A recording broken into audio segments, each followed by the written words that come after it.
Everglades Championship in Action program is a student-centered, standards-aligned, environmental civic action program that empowers and guides young students as they learn about the Everglades, and it gives them the opportunity to take civic action to address issues that they discovered. Step 1, students construct a cause and effect tree to acquire an idea of the concerns in the bay. These trees include root causes, the main environmental concern and effects.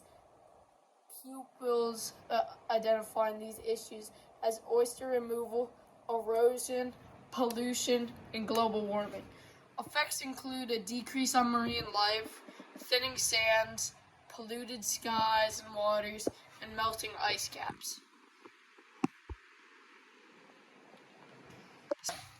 How would you describe an environmental system? In these photos, we're making diagrams on what we think an environmental system consists of. Step 2. During this step, teams filled out a table with 5 different issues and 5 different criteria and rated them based on how relevant they anticipated them to be. The 5 issues we identified are water quality, oyster presence, storm surge, animals in the bay, and restaurants. The 5 criteria were community participation, accessibility, sustainability, and educators' needs. As you can see in these Jamboards we have down here, we basically put down our thoughts for how we think about these ideas of oysters and their presence and the storm surge and the animals in the bay. Down here we have some PowerPoints we made for our water quality and the seagrass population and oysters. They're basically just, we did a lesson and learned about these and put them to show our class. We had a guest speaker, Councilman Bill Carlson. When he came over, we learned about what the city of Tampa was doing to help the environment and how we can help them too. We also had Michael Middlebrooks. He talks about different types of sea slugs and how they help the seagrass in the environment.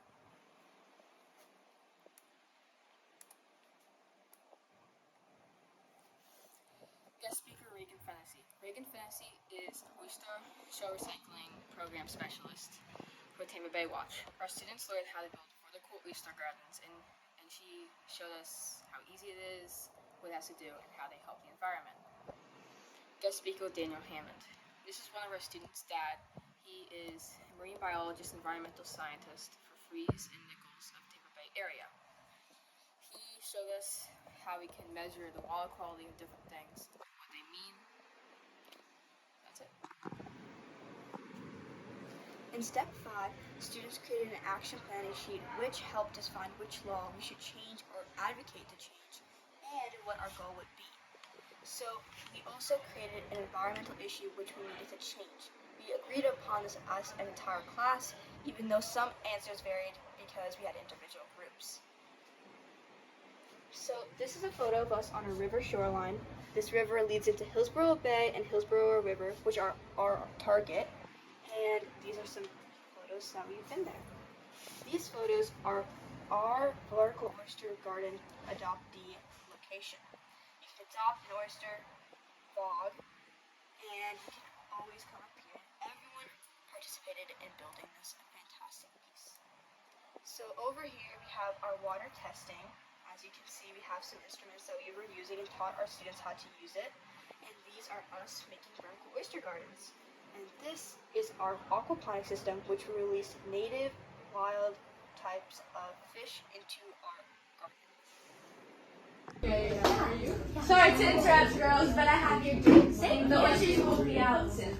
Did you know that oysters actually filter our water? This restaurant is partnered with Woodrow Wilson Middle School, so we can help them help our bay. That's cool, but what do you guys do with the oysters? We create these things called vertical oyster gardens. This right here is a vertical oyster garden. We have the Woodrow Wilson Middle School gives these out to people so they can hang them on their docks.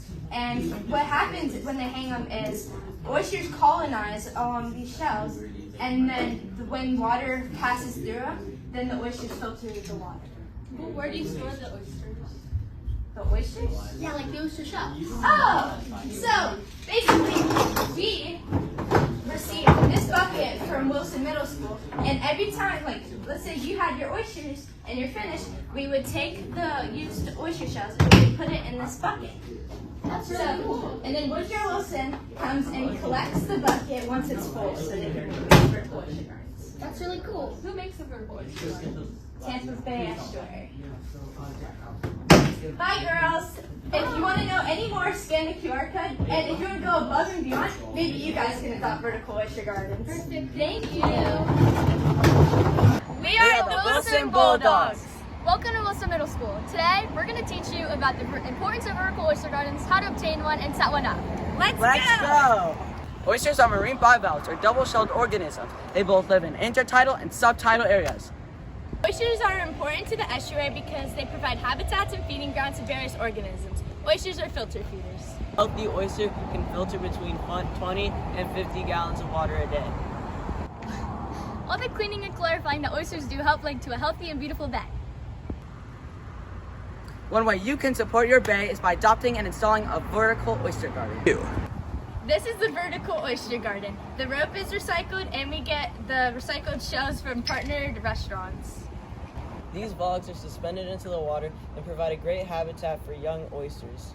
We recommend hanging vertical oyster gardens off the dock and into the tidally influenced, reached areas of rivers and creeks or into the bay. As you walk up to the Vogue station, you will see a QR code. Take out your phone, open the camera app, and scan this code. You will see a link. Click on that, and it will bring you to this form. Fill out the form with all of your information. After completing this form, it will give you a code to unlock the Vogue station. Unlock the Vogue station, and then take out how many Vogues you want. And then close the Vogue station and make sure to lock it. Once you have your Vogue, you'll need some supplies to install it. These include a wood screw and a drill, and depending on how high off the water your dock is, you might need some rope or twine. Once you have the supplies, you'll need to pick a location with the most water flow and is deep enough water to cover the Vogue at high tide. You'll need to find an optimal growth zone. Look for seed pilings and dock walls with barnacle growth. The place with the most barnacle growth is where you should hang your Vogue at. Installing your Vogue is simple. First, screw your screw into the side of the dock. Make sure to leave enough of the exposed area of the screw to hang the vertical oyster garden on. Then, hang your Vogue, potentially using twine to reach the previously mentioned optimal growth zone. After a few months of having your Vogue, pulling it out and sending us a picture would be greatly appreciated. Thank you for doing your part to help clean our waters. Come on, guys. This way. Hi, guys. Are you ready to adopt your own vertical oyster garden? Yeah! Okay, so take out your phones and scan this QR code, which will take you to a survey page that we made.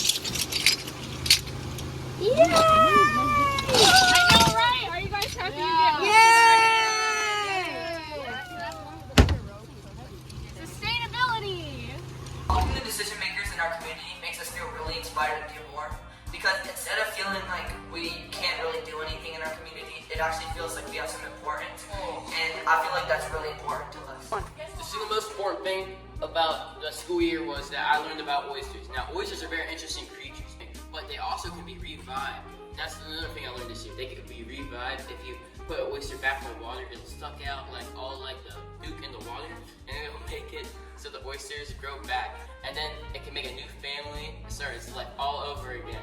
So that's what I learned this year. So a way that I think that we can improve the project is by getting more of the community involved. I know we already have some of the community involved, like using the restaurants to help donate oysters and stuff, but I think that it would help more on an even larger scale, like people from this school and even other schools.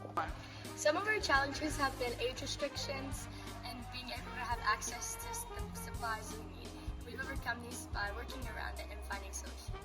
I believe that our project will be very sustainable It's helping our bay, creating a more hospitable environment for the animals out there, and it helps inform people about how they can help our bay. Our project has helped clean the bay and inform people about oysters.